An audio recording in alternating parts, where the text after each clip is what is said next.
ಮತ್ತೊಬ್ರು ಧರ್ಮಸ್ಥಳದ ವಿರುದ್ಧ ಅಪಪ್ರಚಾರ ಆರೋಪವನ್ನ ಮಾಡಿದ್ರು. ಧರ್ಮಸ್ಥಳ ವಿರುದ್ಧ ಅಪಪ್ರಚಾರ ಆರೋಪ ಕೇಳಿ ಬಂದಿದೆ. ಸಮೀರ್ ಎಂಡಿಗೆ ಈಗ ಜಾಮೀನು ಮಂಜೂರಾಗಿದೆ. ಸಮೀರ್ ಬಂಧನಕ್ಕೆ ಬಲೆ ಬೀಸಿದ್ರು ಪೊಲೀಸರು. ಬಂಧನ ಭೀತಿಯಲ್ಲಿದ್ದಂತಹ ಸಮೀರ್ಗೆ ಈಗ ಬೆಗ್ ರಿಲೀಫ್ ಸಿಕ್ಕಿದೆ. 2 ಬಾರಿ ಆತನಿಗೂ ಕೂಡ ನೋಟಿಸ್ ಕೊಟ್ಟಿದ್ರು, ಆತ ಕೂಡ ಹಾಜರಾಗಿರ್ಲಿಲ್ಲ. ಇವತ್ತು ಅರೆಸ್ಟ್ ಮಾಡಕ್ಕಂತ ಹೋಗಿದ್ರು. ಆದ್ರೆ ಆತ ನೋಡಿ ಎಷ್ಟು ಕ್ಲೆವರ್ ಅಂತಂದ್ರೆ, ಸ್ಮಾರ್ಟ್ ಹೇಳ್ಬೋದಲ್ವಾ ದ್ವಿತ, ಆತ ಸ್ಮಾರ್ಟ್ ಅಂತಾನೆ ಹೇಳ್ಬೋದು. ಯಾಕಂತಂದ್ರೆ ಆಗಸ್ಟ್ 19ರಂದೇ ಆತ ಅರ್ಜಿಯನ್ನ ಸಲ್ಲಿಸ್ಬಿಟ್ಟಿದ. ಮುಂಚಿತವಾಗಿ ಅರ್ಜಿಯನ್ನ ಸಲ್ಲಿಸಿದ. ಸರಿ, ನೀವು ಸ್ಮಾರ್ಟ್ ಅಂತ ಹೇಳ್ತಾ ಇದ್ದೀರಿ. ಓಕೆ, ಒಂದ್ ಕಡೆಯಿಂದ ಆತ ಸ್ಮಾರ್ಟ್, ಕಾನೂನು ಗೊತ್ತಿದೆ. ಗಿರೀಶ್ ಭಟ್ಟಣ್ಣ ಅವರ ಜೊತೆ ಸೇರ್ಬಿಟ್ಟು ಸಮೀರ್ಗೆ ಕಾನೂನು ಗೊತ್ತಿದೆ.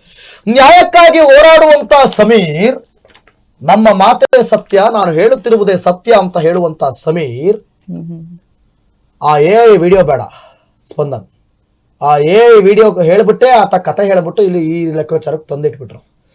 ಯಾಕೆ ನಾನು ಸಮೀರ್ ಮಾತನ್ನ ಒಪ್ಪೋದಿಲ್ಲ ಅಂತಂದ್ರೆ, ಆತನಿಗೆ ಸೌಜನ್ಯ ಹೋರಾಟ ಮಾತಾಡು ಅಂತಂದ್ರೆ ಆತ ಬಾಯಿಗೆ ಬಂದಾಗ ಆತನು ಏನೇನೋ ಮಾತನಾಡುವಂತ, ಧರ್ಮಗಳ ನಡುವೆ ಸಂಘರ್ಷ ತರುವಂತ. ಧರ್ಮಸ್ಥಳ ಠಾಣೆಯಲ್ಲಿ ಇದ್ರ ಬಗ್ಗೆ ನಾನು ಎಕ್ಸ್ಪ್ಲೇನ್ ಮಾಡ್ತಾ ಹೋಗ್ತೀನಿ. ಆತ ಸ್ಮಾರ್ಟ್, ನೀವ್ ಹೇಳ್ದಂಗ ಆತ ಸ್ಮಾರ್ಟಾ ಇಲ್ಲ ಏನು ಅಂತ ನಾನು ಎಕ್ಸ್ಪ್ಲೇನ್ ಮಾಡ್ತೀನಿ. ಅದಕ್ಕೆ ಮುಂಚಿತವಾಗಿ ಒಂದು ಬ್ರೇಕಿಂಗ್ ಇದೆ, ಬ್ರೇಕಿಂಗ್ ತಗೋಬೋಣ, ಆಮೇಲೆ ಅದ್ರ ಬಗ್ಗೆ ನಾನು ನಿಮಗೆ ಎಕ್ಸ್ಪ್ಲೇನ್ ಮಾಡ್ತಾ ಹೋಗ್ತೀನಿ. ಸಮೀರ್ ವಿರುದ್ಧ ದಾಖಲಾಗಿದ್ದಂತ ಸುಮೋಟೋ ಕೇಸ್ ಯಾಕೆ ದಾಖಲಾಯಿತು ಅಂತ ನಾನು ಹೇಳ್ತೀನಿ. ಧರ್ಮಸ್ಥಳ ಠಾಣೆಯಲ್ಲಿ ದಾಖಲಾಗಿದ್ದಂತ ಕೇಸ್, ಆಗಸ್ಟ್ 19ರಂದು ಕೇಸ್ ವಿರುದ್ಧ ಅರ್ಜಿ ಹಾಕಿದ್ದ ಸಮೀರ್ ಎಂಡಿ ಕೋರ್ಟ್ಗೆ, ನ್ಯಾಯಾಲಯಕ್ಕೆ ಅರ್ಜಿ ಸಲ್ಲಿಸಿದಂತ ಸಮೀರ್ ಎಂಡಿ, ಸಮೀರ್ ನಿರೀಕ್ಷಣಾ ಜಾಮೀನು ಮಂಜೂರಾಯಿತು. ಮಂಗಳೂರು ಜಿಲ್ಲಾ ಸತ್ರ ನ್ಯಾಯಾಲಯದಿಂದ ಆದೇಶವು ಬಂತು, ಜಾಮೀನು ಮಂಜೂರಾಯಿತು. ಈ ಸ್ಮಾರ್ಟಾ, ಜಾಮೀನು ಮಂಜೂರಾದ್ಮೇಲೆ ಓ ಈ ಸ್ಮಾರ್ಟ್ ಅಂತ ಅನ್ಸುತ್ತೆ. ಆದ್ರೆ ಸ್ಮಾರ್ಟಾ ಅಲ್ವಾ ಅಂತ ನಾನು ಹೇಳ್ತೀನಿ. ಓಕೆ, ಈತ ದೀಪಾ ಮೊದಲಿಗೆ ಒಂದು ಧರ್ಮಸ್ಥಳ ಹಾರರ್ ಅನ್ನುವಂತ ವಿಡಿಯೋವನ್ನ ಮಾಡ್ತಾರೆ. ಆ ವಿಡಿಯೋ ಬಹುಶಃ ಎಲ್ರಿಗೂ ಕೂಡ ಮನಮುಟ್ಟುವಂತದ್ದು. ನೀವು ಕೇಳಿದ್ರೆ, ನೀವು ನೋಡಿದ್ರೆ, ಹೆಡ್ಫೋನ್ ಹಾಕೊಂಡು ಕೂತ್ಕೊಂಡ್ರೆ ವಾವ್ ಎಂತ ಅದ್ಭುತವಾಗಿ ಈತ ವಿವರಿಸಿದ್ದಾನೆ. ಸೌಜನ್ಯ ವಿಚಾರವನ್ನ ಈತ ವಿವರಿಸಿದ್ದಾನೆ. ಈತ ಏನೋ ಮಾಹಿತಿಯನ್ನ ಕಲೆ ಹಾಕಿರೋ ಪ್ರಕಾರ ನಾನು ಅದನ್ನ ವಿರುದ್ಧ ಮಾತನಾಡೋದಿಲ್ಲ. ಆದರೆ ಕ್ಷೇತ್ರದ ವಿರುದ್ಧ, ದೇವಸ್ಥಾನದ ವಿರುದ್ಧ ಮಾತನಾಡಿರೋದು ಎಷ್ಟರ ಮಟ್ಟಿಗೆ ಸರಿ ಅಂತ ಆ ಕ್ಷಣಕ್ಕೆ ಅನಿಸಿದ್ರು ಕೂಡ ಆತನ ಮುಂದಿನ ಸೌಜನ್ಯ ಪರ ಹೋರಾಟದ ಮಾತುಗಳು ಅವೆಲ್ಲವನ್ನೂ ಕೂಡ ಮರೆಸಿತ್ತು. ನಮಗೆ ಅದಕ್ಕಿಂತ ದೊಡ್ಡದಾಗಿ ಸೌಜನ್ಯಳಿಗೆ ನ್ಯಾಯ ಸಿಗೋದೇ ಇಂಪಾರ್ಟೆಂಟ್ ಆಗಿತ್ತು. ಓಕೆ, ನೆಕ್ಸ್ಟ್ ಸಾಕ್ಷ್ಯನಾಶ ಅನ್ನುವಂತಹ ಒಂದು ವಿಡಿಯೋ ಮಾಡ್ತಾರೆ, ಸಾಕ್ಷ್ಯನಾಶ ಅಂತ.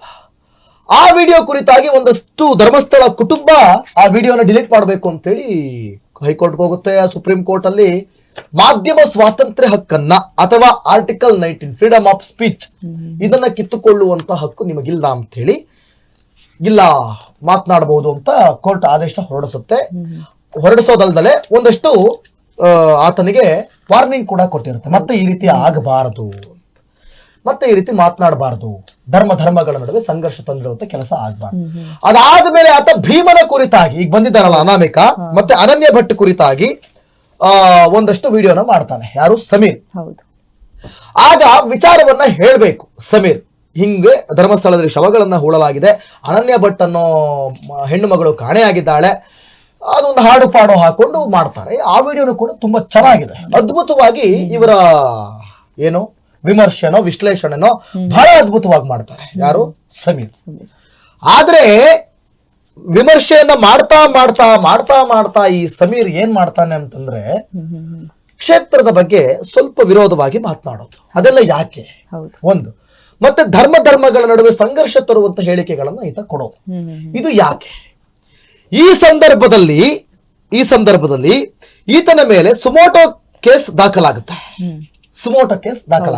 ಸಮೀರ್ ಮೇಲೆ ಸುಮೋಟೋ ಕೇಸ್ ದಾಖಲಾದಂತ ಸಂದರ್ಭದಲ್ಲಿ ಸಮೀರ್ ಎಂಡಿ ವಿಚಾರಣೆಗೆ ಧರ್ಮಸ್ಥಳ ಠಾಣೆಗೆ ಸಮೀರ್ ಎಂಡಿನ ಬರಕ್ ಹೇಳಿರ್ತಾರೆ.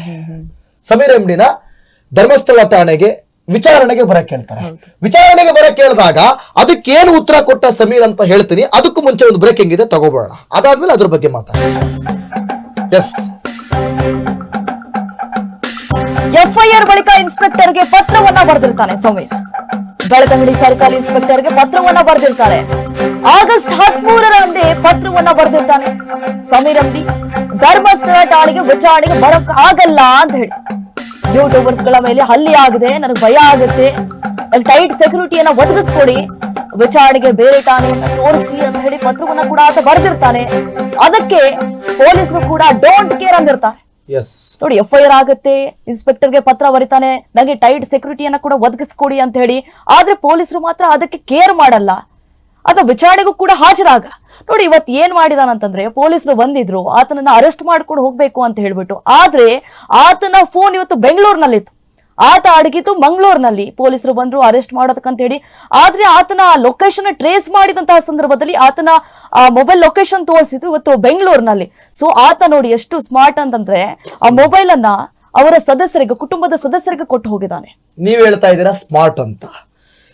ಆತನ ಮೇಲೆ ಇವತ್ತು ಪೊಲೀಸ್ನವರು ಬಂದಾಗ ಆಮೇಲೆ ಏನೇನಾಯ್ತು ಆಮೇಲೆ ಮಾತಾಡೋಣ. ಅದಕ್ಕಿಂತ ಮುಂಚಿತವಾಗಿ ದೀಪಾ, ನೀವು ಸ್ಮಾರ್ಟ್ ಅಂತ ಹೇಳಿದ್ರಿ, ಅದಕ್ಕೂ ಉತ್ತರ ಕೊಡ್ತೀನಿ ನಾನು. ಯಾವಾಗ ಸುಮೋಟೋ ಕೇಸ್ ದಾಖಲಾಯ್ತು, ನನ್ನ ಕತೆ ಅರ್ಧಕ್ಕೆ ನಿಲ್ಲಿಸ್ತೆ. ಯಾವಾಗ ಸಮೀರ್ ಮೇಲೆ ಸುಮೋಟೋ ಕೇಸ್ ದಾಖಲಾಯ್ತು ದೀಪಾ, ಆಗ ಈತ 13ನೇ ತಾರೀಕು ಧರ್ಮಸ್ಥಳ ಪೊಲೀಸ್ ಠಾಣೆಗೆ ಪತ್ರವನ್ನ ಬರಿತಾನೆ ಸಮೀರ್. ಏನಂತ ಬರಿತಾನೆ, ಯಾಕೆ ಬರಿತಾನೆ ಅಂತಂದ್ರೆ, ಯೂಟ್ಯೂಬರ್ಸ್ ಮೇಲೆ ಹಲ್ಲೆ ಆಗಿರುತ್ತೆ, ನಿಮಗೆ ಗೊತ್ತಿಲ್ಲ. ನಿಮ್ಮ ವಿಚಾರಣೆಗೆ ನಾನೇನಾದ್ರೂ ಧರ್ಮಸ್ಥಳ ಠಾಣೆಗೆ ಏನಾದ್ರೂ ಬಂದ್ರೆ ಆಗ ನನ್ನ ಮೇಲೂ ಕೂಡ ಹಲ್ಲೆ ಆಗುವ ಸಾಧ್ಯತೆ ಇದೆ, ನನಗೆ ಟೈಟ್ ಸೆಕ್ಯೂರಿಟಿ ಬೇಕು, ನನ್ನ ಮೇಲೂ ಕೂಡ ಏನ್ ಬೇಕಾದ್ರೂ ಆಗಬಹುದು ಅಂತ ಸಮೀರ್ ಎಂಡಿ ಒಂದು ಪತ್ರವನ್ನ ಬರೀತಾರೆ. ಅಷ್ಟೇ ಅಲ್ಲ, ನಾನು ವಿಚಾರಣೆಗೆ ಬರಲ್ಲ ಅಂತ ಹೇಳೋದಿಲ್ಲ ಆ ವ್ಯಕ್ತಿ, ವಿಚಾರಣೆಗೆ ಬರ್ತೀನಿ, ಆದ್ರೆ ನನಗೆ ಬೇರೆ ಸ್ಟೇಷನ್ ನಲ್ಲಿ ನಾನು ಬಂದು ವಿಚಾರಣೆಗೆ ಅಟೆಂಡ್ ಆಗ್ತೀನಿ, ಧರ್ಮಸ್ಥಳಕ್ಕೆ ಬರಲ್ಲ, ಧರ್ಮಸ್ಥಳಕ್ಕೆ ಬರಲ್ಲ, ಬೇರೆ ಪೊಲೀಸ್ ಸ್ಟೇಷನ್ ಬಂದು ಅಟೆಂಡ್ ಆಗ್ತೀನಿ, ವಿಚಾರಣೆಗೆ ಬೇರೆ ಠಾಣೆ ತೋರಿಸಿ ಅಂತ ಹೇಳಿ ಪತ್ರ ಬರೆದಿರ್ತಾರೆ. ಅದಾದ ಮೇಲೆ ನೆಕ್ಸ್ಟ್ ಅದು ಯಾವುದು ಏನಾಯ್ತೋ, ಆಮೇಲೆ ಅದು ಏನ್ ಬೆಳವಣಿಗೆಗಳಾಯ್ತೋ ಅದ್ರ ಬಗ್ಗೆ ಮಾಹಿತಿ ಅಂತೂ ಸದ್ಯಕ್ಕಿಲ್ಲ. ಆದ್ರೆ ಇವತ್ತು ಒಂದಷ್ಟು ಹೈಡ್ರಾಮಾ ನಡೆಯುತ್ತೆ, ಮಹೇಶ್ ಶೆಟ್ಟಿ ತಿಮರೋಡಿ ಮನೆ ಮುಂಭಾಗ ಹೈಡ್ರಾಮಾ ನಡೆಯುತ್ತೆ. ಇದೇ ಸಂದರ್ಭದಲ್ಲಿ ಒಂದಷ್ಟು ಸಮೀರ್ ಬಂಧನದ ಭೀತಿ ಕೂಡ ಎದುರಾಗುತ್ತೆ. ಇವತ್ತು ಸಮೀರ್ ನನ್ನ ಬಂಧಿಸುವ ಭೀತಿ ಎದುರಾಗುತ್ತೆ. ಆಗ ನೀವ್ ಹೇಳ್ದ ಹಾಗೆ ಸ್ಮಾರ್ಟ್ ಸಮೀರ್ ಏನ್ ಮಾಡ್ತಾರೆ, 19ರಂದೇ ಕೋರ್ಟ್ಗೆ ಅರ್ಜಿಯನ್ನ ಹಾಕ್ತಾರೆ. ಇವತ್ತು ಹಿಂಗಾಗುತ್ತೆ ಅಂತ ಗೊತ್ತು, ಹಾಗಾಗಿ ಮೊನ್ನೆನೆ ಅರ್ಜಿಯನ್ನ ಹಾಕ್ಬಿಡ್ತಾರೆ. ನಿರೀಕ್ಷಣಾ ಜಾಮೀನನ್ನ ಕೋರಿ, ಸ್ಟೇಷನ್ ಬೇಲ್ ಕೋರಿ ಅರ್ಜಿ ಹಾಕ್ತಾರೆ. ಹೀಗಿರುವಾಗ ಬೇಲ್ ಸಿಗುತ್ತಾ ಇಲ್ವಾ ಅಂತ ಆಮೇಲೆ ಏನಾಯ್ತು, ಆಮೇಲೆ ಏನಾಯ್ತು, ಆತ ಅರ್ಜಿ ಹಾಕಿದ ನಂತರ ಇವತ್ತೇನಾಯ್ತು ಅದರ ಬ್ರೇಕಿಂಗ್ ನೋಡೋಣ. ಬ್ರೇಕಿಂಗ್ ನೋಡ್ಬಿಟ್ಟು ಆಮೇಲೆ ಅದ್ರ ನೆಕ್ಸ್ಟ್ ಕತೆ ಕಂಟಿನ್ಯೂ ಮಾಡ್ತೀನಿ. ಎಸ್, ಬಂಧನದ ಭೀತಿಯಲ್ಲಿದ್ದಂತಹ ಸಮೀರ್ ಎಸ್ಕೇಪ್ ಆಗಿತ್ತು ಎಲ್ಲಿಗೆ? ಮನೆಯಿಂದ ಸಮೀರ್ ಪರಾರಿ ಆಗಿರುವಂತಹ ಶಂಕೆ ಕೂಡ ವ್ಯಕ್ತವಾಗಿತ್ತು. ಮನೆಯಲ್ಲಿ ಸಮೀರ್ ಫ್ಯಾಮಿಲಿ ಇರುವಂತಹ ಮಾಹಿತಿ, ಮೊಬೈಲ್ ಮನೆ ಒಳಗಡೆ ಬಿಟ್ಟು ಸಮೀರ್ ನಾಪತ್ಯ ಆಗಿದ್ದ. ಹಾಗಾದ್ರೆ ಸಮೀರ್ ಎಲ್ಲಿ ಹೋಗಿದ್ದ? ನನ್ನ ಬೆಂಗಳೂರಿನಲ್ಲಿ ಸಮೀರ್ ಇದ್ದಂತಹ ಮಾಹಿತಿ ಇದೆ, ಆದ್ರೆ ಇವತ್ತು ಅರೆಸ್ಟ್ ಮಾಡೋದಕ್ಕೆ ಬರ್ತಾರೆ ಅಂತ ಆತನಿಗೆ ಏನಾದ್ರೂ ಗೊತ್ತಿತ್ತ? ನೋಡಿ, ಕಾನೂನು ಹೋರಾಟ ಸಂಬಂಧ ಹಲವರು ಭೇಟಿಯಾಗಿದ್ದ, ಹಲವರ ಜೊತೆ ಸಮೀರ್ ಚರ್ಚೆ ಮಾಡಿದ್ದಾನೆ ಅನ್ನುವಂತಹ ಮಾಹಿತಿ ಇದೆ. ಬಂಧನದ ಭೀತಿಯಲ್ಲಿದ್ದಂತಹ ಸಮೀರ್ ಇವತ್ತು ಎಸ್ಕೇಪ್ ಆಗಿದ್ದು ಎಲ್ಲಿಗೆ? ಹಾಗಾದ್ರೆ ಇವತ್ತು ಮನೆಯಲ್ಲೇ ಫೋನ್ ಅನ್ನ ಬಿಟ್ಟು ಹಾಗಾದ್ರೆ ಎಲ್ಲಿ ಹೋಗಿದ್ದ ಆತ ಅನ್ನುವಂತಹ ಅನುಮಾನ ಕೂಡ ವ್ಯಕ್ತವಾಗಿತ್ತು ಎಲ್ರಿಗೂ ಕೂಡ. ನೋಡಿ, ಫ್ಯಾಮಿಲಿ ಹತ್ರ ಮೊಬೈಲ್ ಅನ್ನ ಕೊಟ್ಟುಬಿಟ್ಟು ಆತ ಎಲ್ಲಿಗೆ ಹೋಗಿದ್ದ, ಏನ್ ಮಾಡ್ತಾ ಇದ್ದ, ಯಾರ್ಯಾರನ್ನ ಭೇಟಿಯಾಗಿದ್ದ? ನೋಡಿ, ಕಾನೂನು ಹೋರಾಟ ಸಂಬಂಧ ಹಲವರ ಜೊತೆ ಆ ಭೇಟಿ ಮಾಡಿ ಚರ್ಚೆ ಮಾಡಿದಾನಂತೆ. ಓಕೆ, ಮನೆ ಗಮನಿಸ್ತಾ ಇದ್ದೀರಾ ದೀಪಾ? ಮನೆಯಲ್ಲಿ ಸಮೀರ್ ಇಲ್ಲ. ಈಗ ಬರ್ತೀನಿ ನೀವ್ ಹೇಳಿದಂತ ಸ್ಮಾರ್ಟ್ ಅನ್ನೋ ವಿಚಾರಕ್ಕೆ. ಸಮೀರ್ ಸ್ಮಾರ್ಟೇ, ಯಾಕಂದ್ರೆ ಆತನಿಗೆ ಗೊತ್ತಿದ್ದು ಆತನ ಹಿಂದೆ ಇರೋದು ಗಿರೀಶ್ ಮಟ್ಟಣ್ಣನವರು. ಕಾನೂನನ್ನು ಬಹಳ ಅಚ್ಚುಕಟ್ಟಾಗಿ ಅರೆದು ಕುಡಿದಿರುವಂತ, ಈ ಲೀಗಲಿ ಏನೇನ್ ಸಪೋರ್ಟ್ ಬೇಕು ಅನ್ನೋದನ್ನ ಅವರು ಭಯಂಕರವಾಗಿ ಅರೆದು ಕುಡಿದಿರುವಂತಹ ಗಿರೀಶ್ ಮಟ್ಟಣ್ಣನವರು. 19ನೇ ತಾರೀಕು ಆತ ಅರ್ಜಿ ಸಲ್ಲಿಸಿದ್ದ, ಇವತ್ತು ಜಾಮೀನು ಸಿಕ್ಕಿದೆ. ಆಯ್ತಾ? ನನ್ನನ್ನ ಕೇಳಿದ್ರೆ ಸಮೀರ್ ಸ್ಮಾರ್ಟ್ ಜೊತೆಗೆ ಪುಕ್ಲಾ ಅಂತ ಹೇಳ್ತೀನಿ ನಾನು. ಪುಕ್ಲಾ ಜನ ಕಮೆಂಟ್ ಮಾಡ್ತಾ ಇದ್ದೀರಿ, ಅದೊಂಚೂರು ನೋಡೋಣ. ಪೇಮೆಂಟ್ ಎಷ್ಟು ಬಂತು ನಿಮ್ಗೆ? ಯಾಕಂದ್ರೆ ಸಮೀರ್ ಬಗ್ಗೆ ಮಾತನಾಡುವಾಗ ನಿಮಗೆ ಹಂಗೆ ಅನ್ಸುತ್ತೆ, ನೀವು ಆತನನ್ನ ಏನೋ ಅಂದುಕೊಂಡಿದ್ದೀರಿ. ಆತ ನಮ್ಮ ಧರ್ಮವನ್ನ ಹಾಳು ಮಾಡೋದಕ್ಕೆ ಅಂತ ಬಂದಿರುವಂತ ನೀಚಾರಿ. ನೇರವಾಗಿ ಹೇಳ್ತೀನಿ ನಾನು, ನೀವು ಏನಾದ್ರೂ ಮಾಡ್ಕೊಳ್ರಿ ನೀವು. ನಾನು ಆತನನ್ನ ಮೊದಲು ನಂಬಿದ್ದೆ, ಆತನ ವಿಡಿಯೋಗಳನ್ನ ನೋಡಿದ್ದೆ, ಆತನನ್ನ ಮಾತುಗಳನ್ನ ಕೇಳಿ ನಮ್ಮ ರೋಮಗಳು ಕೂಡ ನಿಂತ್ಕೊಂಡ್ಬಿಟ್ಟಿದ್ವು. ಹೌದು. ಆದ್ರೆ ಆತ ಕ್ಷೇತ್ರದ ವಿಚಾರ ಯಾಕ್ರಿ ಅವನಿಗೆ? ಸೌಜನ್ಯ ಹೋರಾಟಕ್ಕಾಗಿ ನಾವು ನಿಲ್ತೀವಿ, ಜೊತೆಗೆ ನಾವು ನಿಲ್ಲೋಣ. ಹೌದು. ನಾನು ಮುಂಚಿತವಾಗಿ ಹೇಳಿದ್ದೀನಿ, ನಮ್ಮ ಬಾಸ್ 1 ಲಕ್ಷ ಹಣವನ್ನ ಎತ್ತಿಟ್ಟಿದ್ದಾರೆ ಸೌಜನ್ಯ ಹೋರಾಟಕ್ಕೆ. ನೀನು ಸಾಕ್ಷಿ ತಗೊಂಡು ಬಾರೋ ಮಾರಾಯ ಸಮೀರ್. ಸಾಕ್ಷಿ ಇದೆ ಅಂತ ಅಲ್ಲಲ್ಲ ಅಲ್ಲ, ಹೆಂಗೂ ಕೋಟ್ಯಾಂತರ ಜನ ನಿನ್ನ ವಿಡಿಯೋನ ನೋಡ್ತಾರಲ್ಲ. ನಿನ್ನ ಹತ್ರ ಇರೋ ಸಾಕ್ಷಿಯನ್ನ, ಗಿರೀಶ್ ಮೊಟ್ಟಣ್ಣನವರ ಹತ್ರ ಇರೋ ಸಾಕ್ಷಿಯನ್ನ, ಮಹೇಶ್ ಶೆಟ್ಟಿ ತಿಮರೋಡಿ ಅವರ ಹತ್ರ ಇರೋ ಸಾಕ್ಷಿಯನ್ನ ಬಿಡಿ ಮಾರಾಯ. ನಾವು ಬಿಟ್ಟಿದ್ದೀವಿ ನೋಡಿ ರೆಬಲ್ ಟಿವಿಯಲ್ಲಿ. ಸೌಜನ್ಯ ನೋಡಿ, ಇವತ್ತು ಏನು 485 ಜನ ನೋಡ್ತಾ ಇದ್ದೀರಿ ಯೂಟ್ಯೂಬ್ ನಲ್ಲಿ.